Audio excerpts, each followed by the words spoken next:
नमस्कार साथियों। आज का हमारा टॉपिक है M3 का गॉस जॉर्डन, मतलब सोल्यूशन ऑफ साइमल्टेनियस इक्वेशन, जिसके अंतर्गत आज हम डिस्कशन करेंगे गॉस जॉर्डन पे। और जो कि हमारा M3 RGPV के अकॉर्डिंग जो सीरीज चल रही है उसका 11वां लेक्चर है। तो अपन शुरू करते हैं गॉस जॉर्डन। मैंने पिछली क्लास में बताया था कि गॉस इलिमिनेशन के बारे में, और साथ में गॉस जॉर्डन का भी थोड़ा सा बता दिया था कि कहाँ पे ज़ीरो हमें बनाना है। तो देख लेते हैं एक बार इक्वेशन किस तरह से दी रहेगी हमें।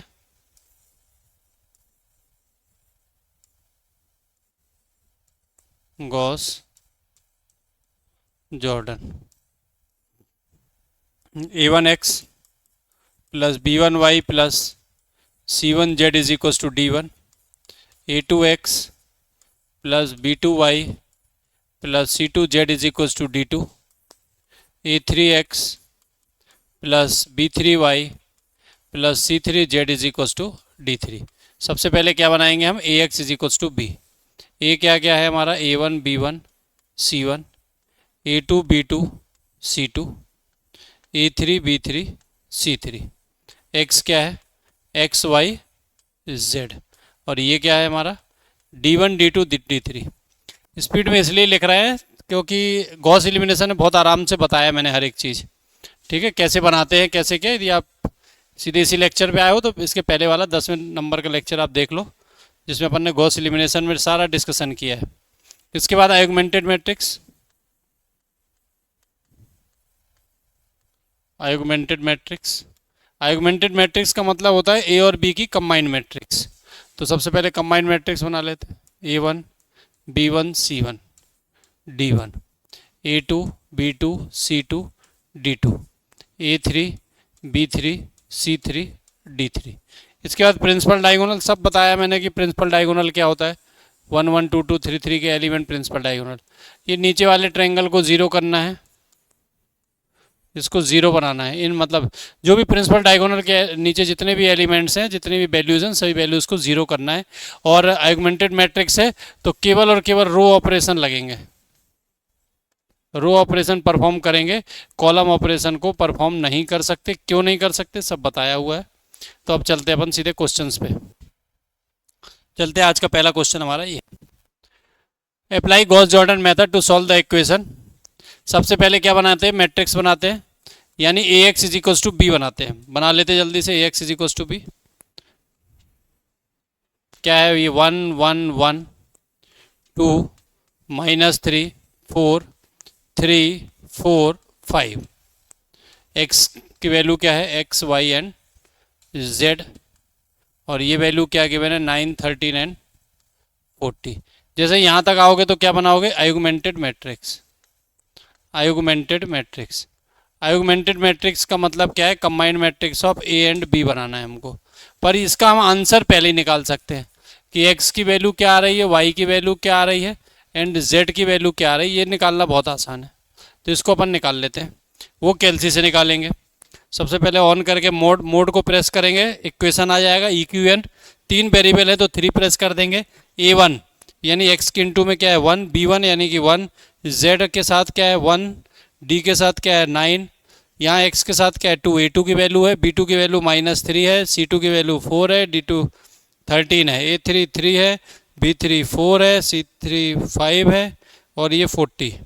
इक्वल कर दो तो पहली वैल्यू आ रही 1, दूसरी वैल्यू आ रही 3 एंड z 5। ये 3 वैल्यूज आ रही हैं, यही आना चाहिए आंसर बस। चलो सबसे पहले आर्गुमेंटेड मैट्रिक्स बनाना है, बना लेते हैं। कंबाइंड मैट्रिक्स बनानी है। क्या क्या दिए एलिमेंट, 1 1 1 2 1 1 1 2 -3 4, 1 1 1 2 -3 4, 2 -3 4 3 4 5 3 4 5। बी मैट्रिक्स क्या है, 9 13 40, 9 13 40। ये बन गया। जैसे ये बन गया अब हम क्या बनाएंगे, सबसे पहले प्रिंसिपल डायगोनल। प्रिंसिपल डायगोनल के एलिमेंट क्या है, ये सेम कहानी, इसकी हेल्प से इधर जीरो, इसकी हेल्प से इधर जीरो। जैसे वहां जीरो करते थे वैसे ही इधर करना है जीरो बस। क्योंकि कौन सा ऑपरेशन लगेगा, R2 में लगाना है, क्योंकि R2 को जीरो करना है, R2 को जीरो करना है और R3 को जीरो करना है। किसको जीरो करना है, इस 2 को जीरो करना है, किसकी हेल्प से, इस 1 की हेल्प से। तो इसमें 2 का मल्टीप्लाई कर दो, दोनों को माइनस कर दो, यानी क्या किया हमने, R2 माइनस 2R1 लगा दिया यहाँ पे। R3 क्या कर देंगे, यहाँ पे भी R3 माइनस 3R1 यहाँ लगा देंगे।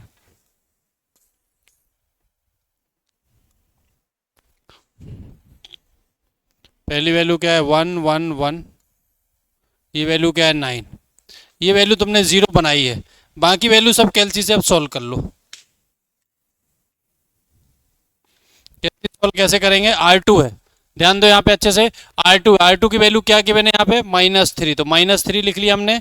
फिर क्या करना है, माइनस करना है, 2 का इंटू करना है, किस में इंटू करना है, 2 का, R1 क्या है, -3 के दर पे 1 है, तो यानी कि 1, 2 इंटू 1, तो ये क्या आ गई वैल्यू, माइनस का 5 आ गया। फिर नेक्स्ट देखो वैल्यू, R2 क्या है वैल्यू, 4 है, 4, फिर माइनस ब्रैकेट शुरू किया, 2 इंटू R1 की वैल्यू क्या है, वहाँ पे 1 ही है, तो ये क्या आ गई वैल्यू, ये 2 आ गई। वैसे तो कैलसी की इनमें जरूरत ही नहीं है। 13 minus R2, 2 into 9, 2 into 9 bracket बंद, यानी कि -5। नेक्स्ट वैल्यू ध्यान दो, ये तो जीरो तुमने बनाया है तो इसको चेक करने की जरूरत नहीं। R3 क्या है वैल्यू, R3 की यहाँ पे 4 माइनस 3 इंटू 1, यानी कि 3, 4 माइनस 3 क्या आ गई वैल्यू, 1। नेक्स्ट वैल्यू चेक करो, R3 क्या है, 5 माइनस 3 इंटू 1, यानी 5 माइनस 3, तो क्या आ गई वैल्यू, 2। लास्ट वाली वैल्यू चेक करो, 40 माइनस 3 इंटू क्या करना है, 9, 40 माइनस 27, यानी कि 13। तो ये आ गई तुम्हारी वैल्यूज निकल के। और प्रिंसिपल डायगोनल क्या है, प्रिंसिपल डायगोनल के नीचे अभी एक वैल्यू और बची है, ये 1, इसको जीरो करना है, इसको भी जीरो बना लो, बहुत आसान है। कौन सा रो है ये, R3, कैसे जीरो बनेगा, R3 किसकी हेल्प से बनाएंगे, R2 के एलिमेंट के हिसाब से। तो यदि यहाँ पे 5 से मल्टीप्लाई कर दे तो ये प्लस का 5 और ये माइनस का 5, तो दोनों को ऐड कर दे, जीरो हो जाएगा, यानी कि 5R3 प्लस का R2। ये कर दो ऑपरेशन, ये वाला लगा दो। पहला तो कुछ चेंज नहीं करना, 1 1 1 9 0 -5 2 एंड -5, और ये वैल्यू 0 है, इसको 0 तुमने बना लिया। इसको चेक करना है, 5 into 2 5R3, 5 into 2 10, 10 plus 2 12, sorry. अब यहाँ देखो आंसर क्या लाना, 5, यहाँ 5 लाना, यानी कि यहाँ 60 आना चाहिए। यदि 60 आ गया यानी बिल्कुल सही है। तो 60 लाने के लिए देखो क्या करना है, 5R3 यानी कि 13 इंटू 5 65, और ये क्या है प्लस R2 यानी कि -5, 65 माइनस 5 60 आ गया। अब देखो जरा प्रिंसिपल डायगोनल के नीचे जैसी सारी वैल्यू जीरो हो गई, यानी कि जो हमारा टारगेट था वो हो गया पूरा। अब हमें को क्या करना है, तुरंत दोनों मैट्रिक्स को अलग अलग कर दो, कर देते अलग, 1 1 1 0 -5 2 0 0 12, दोनों मैट्रिक्स को अलग कर दिया। तो क्या आ जाएगा, x y z, और इधर क्या आ जाएगा, 9 -5 एंड 60। इंटू करो क्या आएगा, कैसे इंटू करते हैं मैंने बताया था, क्लॉकवाइज ऐसे, यानी इस रो को उठाएंगे इस कॉलम के सामने रखेंगे, तो फर्स्ट रो का इस कॉलम से करेंगे तो क्या आ जाएगा, into x plus y plus z, क्योंकि सब 1 है तो 1 इंटू एक्स, एक्स आएगा, 1 इंटू वाई, वाई आएगा, 1 इंटू जेड, जेड आएगा, तीनों को ऐड कर दिया, इज इक्वल्स टू 9।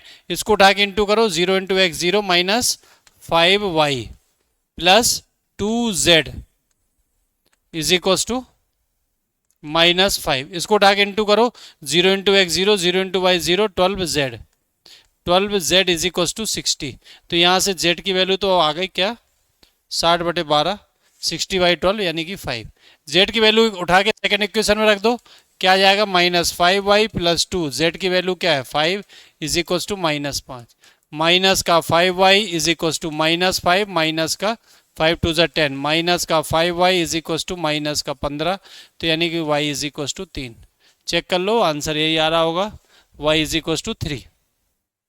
आगे चलते, दोनों वैल्यू y और z की उठा के फर्स्ट इक्वेशन में रख दो, क्या आ जाएगा, x प्लस वाई की वैल्यू क्या है 3, z की वैल्यू क्या है 5 इज इक्वल्स टू 9, तो x is equals to 9 5 3 8, 9 minus 8 1, तो x की वैल्यू क्या आ गई 1। ये तीनों ही हमारे आंसर है। तो इतने ही आसान मेथड है गॉस जॉर्डन, एलिमिनेशन आ गई तो और कम स्टेप लगेंगे। चलते हैं नेक्स्ट क्वेश्चन पे। आज का नेक्स्ट क्वेश्चन हमारा ये है, solve by Gauss Jordan method to solve the equation Gauss Jordan. सबसे पहला टारगेट हमारा क्या है, पहले कैलसी से हम आंसर निकाल लें, इक्वेशन में जाएं, इक्वेशन में अननोन कितने हैं 3, a1 जो x के इंटू में क्या है 10, b y के जो इंटू में है c1 यानी z के इंटू में है जो d1 जो इक्वल के बाद है 9, a2 इधर x के इंटू में 1, b2 10, c2 1, d2 12, next a3 1, b3 1, c3 10, d3 12। इसको सॉल्व करा तो x की वैल्यू क्या निकल के आ रही मेरी 0.694। नेक्स्ट चेक किया y इज इक्वल टू क्या निकल के आ रहा है 1.027। नेक्स्ट चेक किया z भी वही आ रहा है 1.027। ये जैसे ही आ गया तो सबसे पहले अब मेरा काम क्या है कि मेरे को ए मैट्रिक्स बनानी है, यानी कि ax is equal to b बनाना है। तो बना लेते हैं, क्या है वैल्यू पहले 10 फिर 1 फिर 1, और x मैट्रिक्स क्या है x y z, B matrix क्या है 9 12 एंड 12।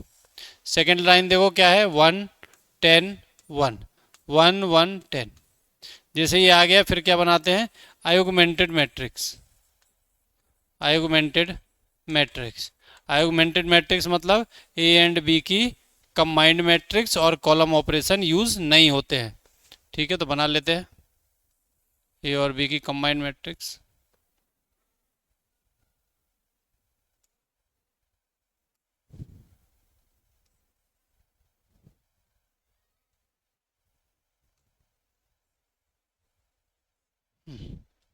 पहली वैल्यू देखो क्या है 10 1 1 1 10 1 1 1 10। ठीक है, बाकी सब 1 है, 10 1 1 1 10 1 1 1 10। इधर वैल्यू कैसा है 9 12 12 है, 9 12 12 9 12 एंड 12। सबसे पहला काम मेरा क्या है प्रिंसिपल डायगोनल बना लो, ये प्रिंसिपल डायगोनल हो गया। प्रिंसिपल डायगोनल के नीचे सारे एलिमेंट ज़ीरो बनाने हैं, बना लेते हैं। ये क्या है R2 कैसे ज़ीरो बनेगा, और R3 कैसे ज़ीरो बनेगा 10 से मल्टीप्लाई कर दो तो 10 R2 माइनस R1 हो गया ज़ीरो। इसमें भी 10 से मल्टीप्लाई कर दो 10 R3 माइनस R1 क्या हो जाएगा ये 10 1 1। मैं बार बार बोल रहा हूँ कि यदि किसी को ऑपरेशन समझ में नहीं आ रहे हैं इधर पे तो आप गॉस एलिमिनेशन देखो, बिल्कुल ऑपरेशन समझ में आएंगे। 10 1 1 और ये तो ज़ीरो तुमने बनाया है, 10 R2 10 into 10 100 100 minus 1 99, 10 into 1 10 10 minus 1 9। इसको सॉल्व करो, ये तो ज़ीरो तुमने बनाया है, 10 R3 10 माइनस 1 9, 10 R3 100 माइनस 1 99। ये वैल्यू तो वही रहेगी। ये वाली वैल्यू चेक करो 10 R2 यानी कि 12 इंटू 10, 12 इंटू 10 क्या हो गया 120 है ना। 10 R2 12 into 10 120 minus 9, 120 minus 9 11 111 111। 10 R3 12 into 20 120 minus 9 यानी कि ये भी 111। प्रिंसिपल डायगोनल बना लो, प्रिंसिपल डायगोनल तो यही रहेगा हमारा। अब किसको जीरो करना है इस 9 को जीरो करना है, यानी कि R3 में ऑपरेशन लगाना है, R3 में ऑपरेशन लगाना है। 99 डिवाइड बाई 9 करो तो क्या आएगा 11। ठीक है, तो यानी कि 11 से इंटू जैसे करोगे इसमें R3 में तो ये ज़ीरो हो जाएगा, यानी क्या करना तुम्हें 11 R3 माइनस R2 हो गया। बस इतने छोटे छोटे तो क्वेश्चन है गॉस जॉर्डन, इसलिए पेपर में मैक्सिमम चांस रहते हैं गॉस एलिमिनेशन पूछ ले वो, क्योंकि ये तो 2 स्टेप में ही आंसर आ जाता है। 10 1 1 9 0 99 9 1 1 1, ये तो ज़ीरो ही रहेगा, इसको ज़ीरो तुमने बनाया है। 11 इंटू R3 यानी कि 11 इंटू 99, तो ये आ गया -9 करना है, बस -9 कर दिया तो ये आ गई वैल्यू तुम्हारी 1080। लास्ट वाली वैल्यू क्या करना है 11 का इंटू करना है किसमें 111 में, 111 इंटू 11 माइनस 111 क्या आ रही वैल्यू 1110। पर ये वैल्यू लिखने से पहले आंसर मैच कर लेंगे, 1.027 आना चाहिए। तो जो वैल्यू आई उसमें डिवाइड बाई 1080 चेक कर लो, बिल्कुल आ रहा है 1.027 यानी सही है। ठीक है, जैसे ही ये हो गया हमारा काम, प्रिंसिपल डायगोनल बना लो एक बार और, ध्यान दो यहाँ पे प्रिंसिपल डायगोनल के नीचे सारे एलिमेंट 0। तो अब मैट्रिक्स क्या करेंगे, अलग अलग कर दो। 10 1 1 0 99 9 0 0 1 0 8 0। X y z matrix x matrix बना ली और लास्ट में D1 D2 D3 बना लिए। 1 1 1 1 4 1 0।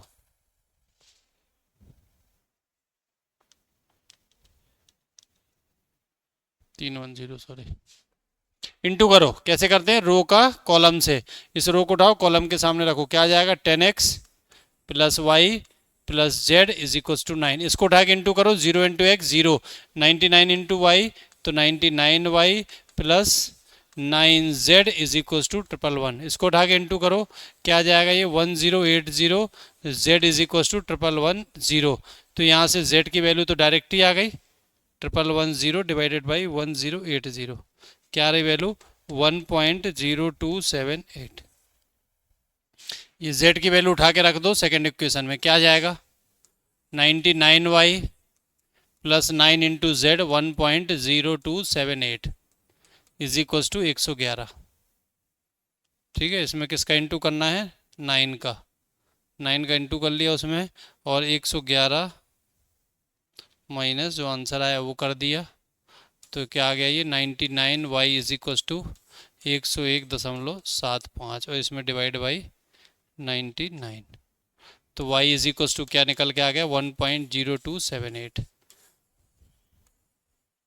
ये y हो गया, ये z हो गया, दोनों आ गए। x में उठा के वैल्यू रख दो, क्या हो जाएगा 10x 1.0278 plus 1.0278 is equal to 9 plus 1.9 minus 1.0278 minus 1.0278।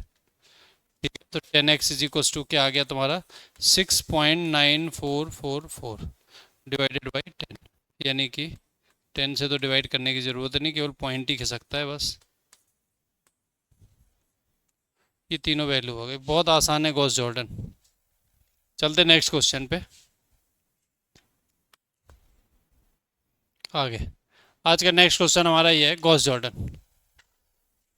Apply Gauss Jordan method to solve the equation. सबसे पहला काम हमारा वही है, कैलसी में जाओ, इक्वेशन में जाओ, अननोन 3 है, वैल्यू चेक करो। a1 की वैल्यू क्या है 2, b1 की वैल्यू क्या है 5, c1 क्या है 7, ये क्या है 52, फिर 2 है a2, b2 क्या है 1 है, d2 माइनस 1 है, सॉरी d2 0 है। ठीक है, ये 1, नेक्स्ट वैल्यू 1, नेक्स्ट वैल्यू 1 और लास्ट वैल्यू 9।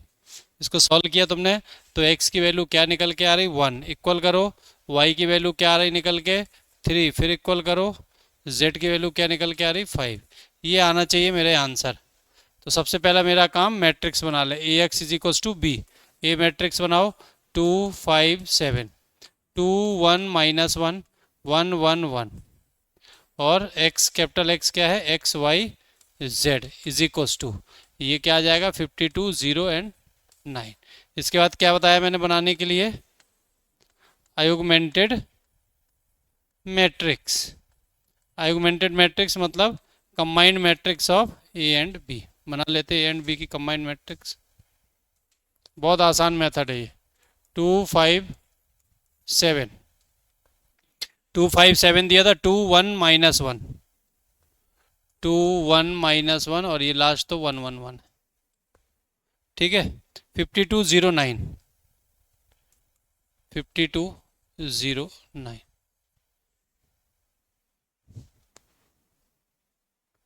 प्रिंसिपल डायगोनल ये किसको जीरो करना है तुम्हें, R2 को। R2 कैसे जीरो होगा R2, देखो दोनों 1 1 2 2 हैं, दोनों को माइनस कर दो तो R2 माइनस R1। फिर नेक्स्ट किसको जीरो करना है तुम्हें, R3 को। R3 में क्या है, इधर 1 है, यहाँ 2 से मल्टीप्लाई कर दो यानी कि 2R3 माइनस R1, तो ये भी जीरो हो गया। वैल्यू लिख लो 2 5 7 52, ये तो 0 2 माइनस 2 1 माइनस 5 माइनस 4, फिर 0 माइनस 50 सॉरी माइनस 1 माइनस 7 तो माइनस 8, फिर 0 माइनस 52 तो माइनस का 52 और ये 2R3, तो 0 तुमने बनाया 2R3, 2 × 1 2, 2 - 5 यानी कि -3, 2R3, 2 × 1 2 और -7 यानी कि -5 और लास्ट की वैल्यू 9 दूनी 18, 18 -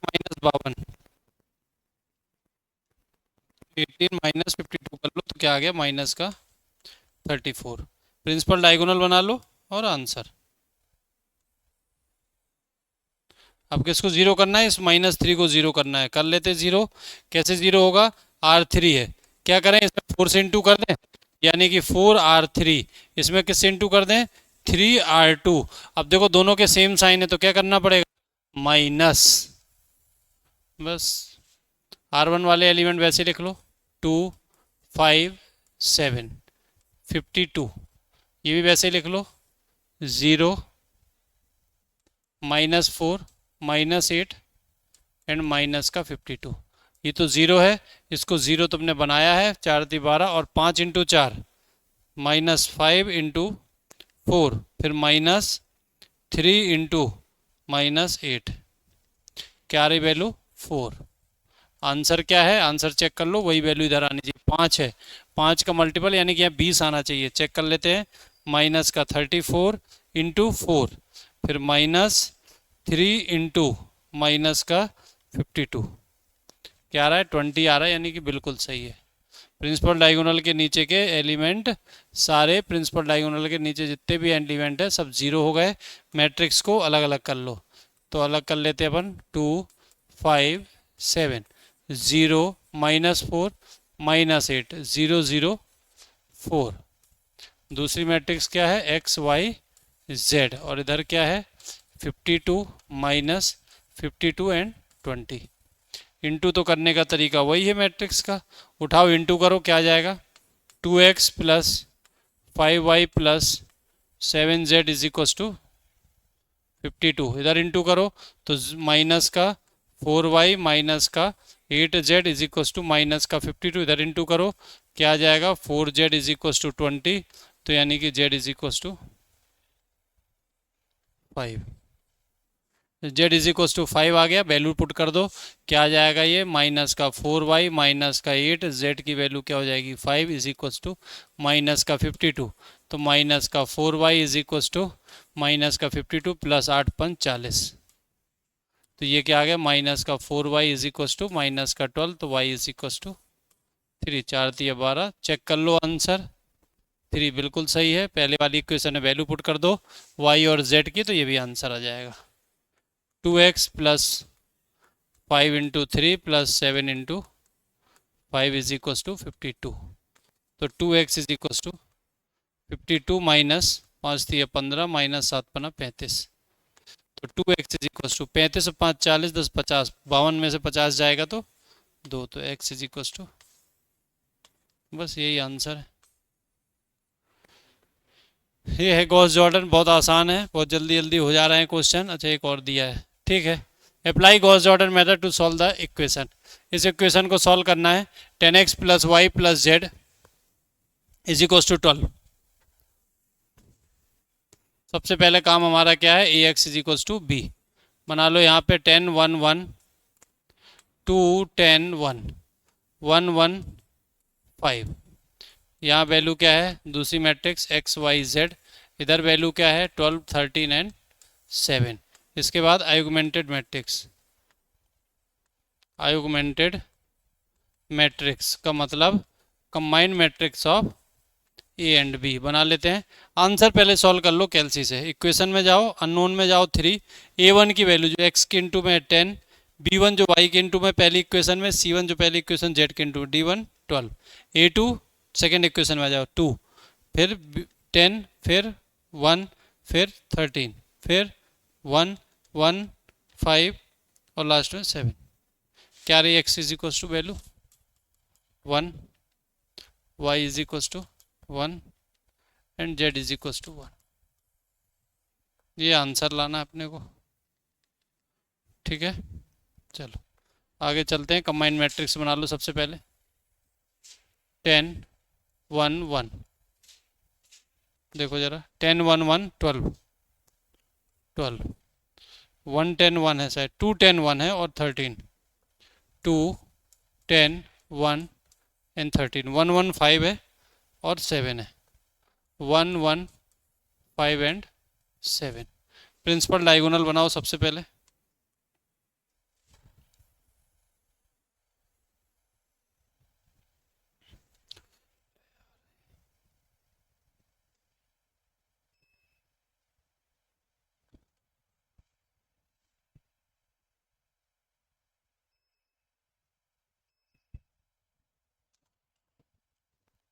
ठीक है, इसको जीरो करना है। कौन सा रो है? R2। कैसे जीरो होगा? R2 जीरो करो। ये इसमें 5 से इंटू कर दें। 5R2 minus R1। R3 को जीरो करना है। कैसे जीरो होगा? 10 से इंटू कर दें। 10R3 माइनस, फिर भी किसी को दिक्कत आ रही कि बोले सर हम कैसे जीरो करें, ये इसमें बराबर कैसे करना है? भाई साहब उठा के कैलसी में डिवाइड कर दो। 10/2 कर दो। क्या आ गया? 5। ठीक है। और भी कुछ समझ में नहीं आ रहा तो इस 2 का मल्टीप्लाई इधर कर दो और इस 10 का मल्टीप्लाई इधर कर देना, कभी गलती नहीं होगा। इसका मल्टीप्लाई इधर, उसका मल्टीप्लाई उधर, तो बस खत्म कहानी। चलो सारे हो गए। ऑपरेशन लगा दो बस। ये R1 में तो कुछ करना नहीं, तो 10 1 1 एंड 12।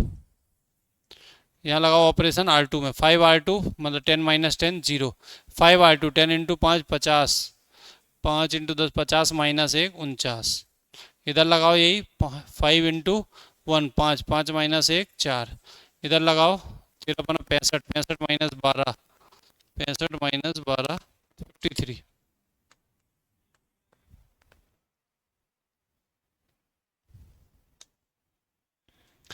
ये जीरो तुमने बनाया है। 10R3 10 into 1 10। 10 minus 1 9। 10 into 5 50। 50 minus 1 49। Last वाली वैल्यू निकालो। 10 इंटू 7 70 माइनस 12 58। अब क्या है मेरा काम इसके बाद? ये मेरा प्रिंसिपल डायगोनल है। अब किसको ज़ीरो करना है मेरे को? इस 9 को। किसकी हेल्प से? R2 की हेल्प से। तो क्या कर दूं मैं? 49R3 minus 9R2। बस हो गया ज़ीरो। यहाँ लिख लो 10 1 1 एंड 12 0 49 4 53 ज़ीरो। ये तो ज़ीरो बनाया है। अब क्या करना है तुम्हें? 49R3, तो 49 इंटू 49 माइनस 9 इंटू 4। क्या रही वैल्यू? 2365। बस अब यहाँ ध्यान दो, आंसर क्या लाना मेरे को? z की वैल्यू 1 लानी है। तो z 1 लाना, तो इतना ही यहाँ पे आना चाहिए। यानी कि 58 इंटू 49 माइनस 53 इंटू 9 2365। जैसे इतना आ गया मतलब कि बस सही कर रहे हैं अपन। दोनों को अलग अलग कर दो क्योंकि प्रिंसिपल डायगोनल बन चुका है और उसके नीचे वाले ट्रायंगल में सारी वैल्यू जीरो हैं। लोअर ट्रायंगल अपर ट्रायंगल मैट्रिक्स बन गई। ठीक है, अलग अलग कर दो। क्या आ जाएगा? ये 10 1 1 0 49 4 0 0 2 3 6 5। इधर पे एक्स वाई जेड, लास्ट में वैल्यू 12 53 2 3 6 5। इंटू करो रो का कॉलम से। क्या आ जाएगा? 10x plus y plus z is equal to 12। Next into करो। क्या आएगा? 49y plus 4z is equal to 53। और last 2365 z 2365 z is equal to 2365। तो z इज इक्वल टू 1। पहला आंसर यही है। नेक्स्ट वैल्यू पुट करो। 49y प्लस 4z की वैल्यू क्या है? 1 इज इक्वल टू 53। तो ये क्या आ गया? 49y is equal to 53 minus 4 49, यानी y इज इक्वल टू 1। तो सेकंड आंसर मेरा ये है। पहले वाले पुट कर दो। 10x प्लस वाई की वैल्यू 1 प्लस जेड की value 1 is equal to 12। 10x is equal to 12 minus 2 यानी कि 10। तो x की वैल्यू भी क्या आ गई? 1। तो ये वाला क्वेश्चन भी सॉल्व हो गया। आगे चलते हैं और ये है धन्यवाद। तो आज की क्लास अपन यहीं तक। आज अपन ने गॉस जॉर्डन मेथड को देख लिया है। पिछली क्लास में अपन ने गॉस एलिमिनेशन किया था। अब नेक्स्ट क्लास में गॉस जैकोबी और गॉस सीडल को देखेंगे। आपको वीडियो कैसे लग रहा है कमेंट बॉक्स में लिख के बताएं। वीडियो को लाइक करें, अपने दोस्तों के साथ शेयर करें, चैनल को सब्सक्राइब करें, साथ में बेल आइकन का बटन दबा लें। धन्यवाद।